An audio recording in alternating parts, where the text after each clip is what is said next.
se mete por la alcantarilla y sale corriendo, que es una de las cosas que hace continuamente. No, a mí el personaje en ese sentido, que me parece un poco más truquero, aunque reconozco que es el hombre ese, el que le ha puesto Newman para protegerlo, se supone, el hombre ese de los guantes negros, que evidentemente es un personaje que aparece al final un poco por las buenas, que hay dos presencias que son los guantes negros, que luego resulta que ves que es un señor que no has visto en tu vida en la película, y que luego al final dice, ¿y usted quién es? Dice, no, es que a mí me puso su amigo Paul Newman para protegerlo. Bueno, pero de todas maneras, lo que tú dices de lo del doblaje, cuando sí se nota, es que en el original, cuando coge al final la llamada y le dice Lucky Dan, segunda carrera de Riverside Park. Dice segunda carrera. Sí, totalmente. Y luego dice la tercera carrera. Se confunde con second, ¿no? Yo te he dicho segundo en la carrera. Exacto. Eso está y el doblaje se ha equivocado. Defectuosamente traducido. Sí. No se puede traducir. El segundo con las... El que era segundo o segunda carrera. No, segunda carrera. Porque él dice tercera carrera de Riverside Park. En todo caso, el guión está bien prodigioso en el dibujo de todos los personajes secundarios. Por ejemplo, el dibujo de Luther, el negro al que matan al comienzo, o el dibujo del personaje de Eileen Brennan, la dueña de la casa de citas. De la casa de citas. Eso sí que es el y creo que Eileen Brennan, que en ese momento era una actriz muy en alza, trabajando con Bogdanovich, con prácticamente casi todos los directores, yo creo que prácticamente casi sin palabras, con la manera en que se mueve, cómo está definido, ese extraño burdel que tiene, con esa secuencia tan bonita con las chicas, dicen, nos estamos aburriendo, voy a poner el tío vivo, ¿no? Con la entrada y con la salida, creo que está todos los personajes están espolvoreados de detalles físicos, de detalles psicológicos, que enriquecen la trama y que se ve que no son simplemente los guiñones,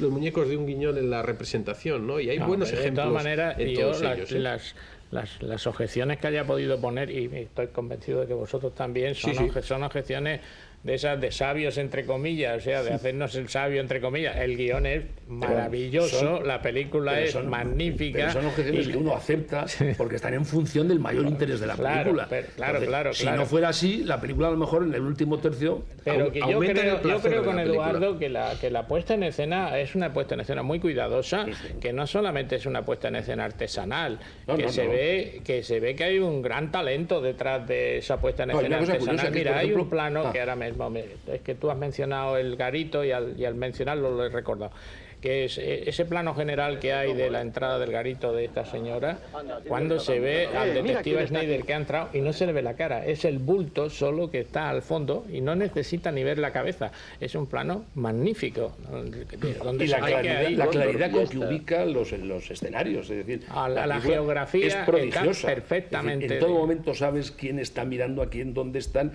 y luego, que ya no son los de puesta en escena, pero sí que es de director, la narración, porque no solo está en el guión, la narración, el pulso narrativo está en el director y está en el montaje. La narración es impresionante.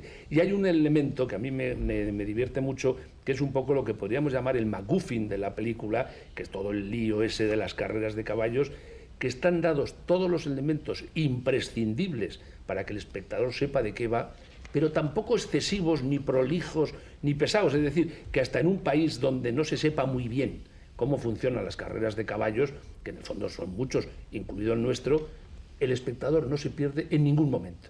Sabe perfectamente en qué consiste, y son muy pocos elementos lo que tarda el guión y la dirección en explicarlo, porque dice, explicarlo más sería un poco excesivamente prolijo, pesado. Sin embargo, está contado lo mínimo imprescindible, lo mínimo necesario para que el espectador no se pierda, pero tampoco para que se aburra con excesivas informaciones. Es que simplemente toda la secuencia del tren, con la partida de póker, esa es la secuencia clave de la película. Pues creo que está dotado de una armonía de guión, de puesta en escena y de eficacia del montaje, que te lleva a un ritmo implacable. En el momento que se cruza, le quita la cartera, deja la cartera para que la coja el otro o al otro. La partida de póker, no te imaginas cómo va a salir después Redford devolviéndole la cartera cuando hay un cruce primero, lo cual demuestra además lo bien hecha que está la dirección. Hay un cruce primero de ella que se cruza con otra persona que se quita el sombrero al pasar, y que ya da pues ya sabes que cuando tropieza dice perdone, dice el caballero que ha sido tropezado, ya, pero va poniendo antecedentes de todo. En esa escena a mí hay un plano que me encanta, me parece maravilloso, que es cuando Robert Redford va al departamento de Lonergan y se le pone el guardaespaldas detrás, ¿no? Y lo tapa. Pero él da la vuelta para mirarlo y se ven como los ojillos por encima del hombro de una sensación de destrucción absoluta, de quiere lo machaca en ese mismo momento. Esa manera de coger el plano, de tapar al protagonista, no es tan fácil cuando un señor se llama Robert Redford, ¿eh? Por cierto, que no en la secuencia que tú has dicho en la presentación, pero sí en otra del tren, un juego de cartas con mucha habilidad. No son las manos de Paul Newman, son las de un jugador profesional que es John Scarn, que era el jugador profesional más famoso de Estados Unidos en ese momento, salvo en el plano que tú dices. Pero yo digo no. Pero luego hay un plano anterior. Tú dices que hace una panorámica de las manos. Exacto. Pero hay unos planos anteriores en los que se mueve. Y esos Newman no fue capaz de jugar con tanta habilidad como quería Roy Hill y lo sustituyó por un jugador profesional. Pero bueno, son también trucos de puesta en escena, digamos, en efecto, absolutamente. Ese trozo de la partida, desde que entra él, que son dos planos, uno a lo mejor hace un día y otro cuando está a punto de entrar y ya entra, como un poco bebido y tal, yo creo que es de los mejores trozos de Newman de su carrera. Ahí es una cosa prodigiosa. Y la salida de Robert Shaw del departamento riéndose a carcajadas y demacrándose inmediatamente. Bueno, Shaw está extraordinario porque luego hay otro plano posterior que es cuando intenta apostar en aquella carrera y le impiden la apuesta. Porque hay uno que se levanta y le quita el puesto inmediatamente a estudiar. Hay un primer plano cuando están dando el resultado de la carrera y él se da cuenta que ha perdido, que es absolutamente prodigioso de economía de actor y de buen actor. Es decir, que no marca en ningún momento la intensidad dramática, pero te está transmitiendo toda la información del personaje gracias a su talento. Y luego, si os dais cuenta, incluso la partida de póker no explica el truco de Newman, ¿eh? No lo explica, pero está hecho de una forma que hasta el que no sepa jugar al póker la entiende perfectamente. Yo también. Es decir, no te explica en qué consiste el juego de póker, porque no estamos para estos rollos, pero sin embargo yo estoy convencido que muchos espectadores que no sepan en qué consiste el juego del póker tienen y reciben y perciben la misma tensión sin saber, porque está hecho de una forma, y hasta el propio juego de cartas. Claro, sabe todo el mundo que el 3 es menos que el 9 y que la J que el póker es exactamente. O sea, no se ha metido en otras complicaciones que el espectador que no conozca el sistema del juego. Por ese sentido, narrativamente, la película a mí me parece que también es prodigiosa porque no le falta nada y el espectador siempre está en tensión y siempre cogiéndole las sorpresas, porque eso de dar antecedentes, en el caso de las sorpresas, no los da. Claro. Hay un plano, cuando le quita la botella de Ginebra, ahí no. Y cuando le dice el nombre. Y Robert Shaw. Cuando le quita. Es que a mí me parece que Robert Shaw que hace un trabajo asombroso.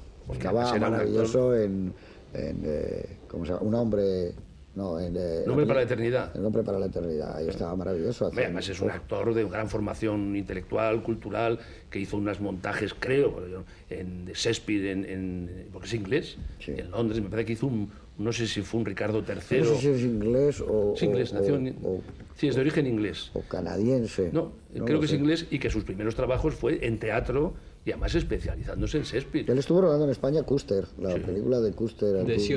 De Robert Siodmak, ¿no? Y luego nos estuvo rodando aquí una de los, no sé, una que era una persecución. Sí, una de los figuras en un paisaje o algo así. Fijaros que si lo hace Richard Boone hubiera sido otro tipo de personaje completamente distinto. Un escrito en el guión. Más miedo. Richard Boone es más violento. Otra vez en cuanto a la puesta en escena y la elección de actores, está descrito el personaje y tal como es decir, su comportamiento, sus características psicológicas, etcétera. Pero lo hace Richard Boone y la película tiene otra entidad, tiene otra manera. Yo creo que José Luis ha dado la clave, no en vano dirige el programa. Muchas gracias, señor Lamet.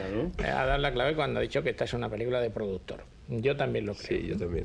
Yo también lo creo. Porque la sensación que produce la película es que alguien ha dicho, quiero hacer este guión. Con estos personajes y de esta manera. Y entonces ha elegido a aquel director que no se iba a poner a disposición de esas grandes estrellas. Mira, hay un plano que a mí me gusta mucho, que probablemente lo hubiera dicho, si no lo digo ahora, lo hubiera dicho al final. Cuando Paul Newman sale para dar el golpe, que pasa por delante de los caballitos, llega a la puerta y se vuelve. Ese era mi plano favorito. No hay un primer plano de Paul Newman. Pero transmite una fuerza de despedida extraordinaria. Entonces, eso es lo que yo valoro en la puesta en escena de... Perdona, que el plano también era bonito. A mí me parece que coincido en el plano. Todos sabéis coincido totalmente con lo que las cosas más difíciles que hay en el cine es comer y hablar. Aquí, y además en la versión original se nota más, Lonergan come de verdad, es el desayuno, pero se ve el cuchillo, el plato, como está comiéndose el bacon y estas cosas, y es que está muy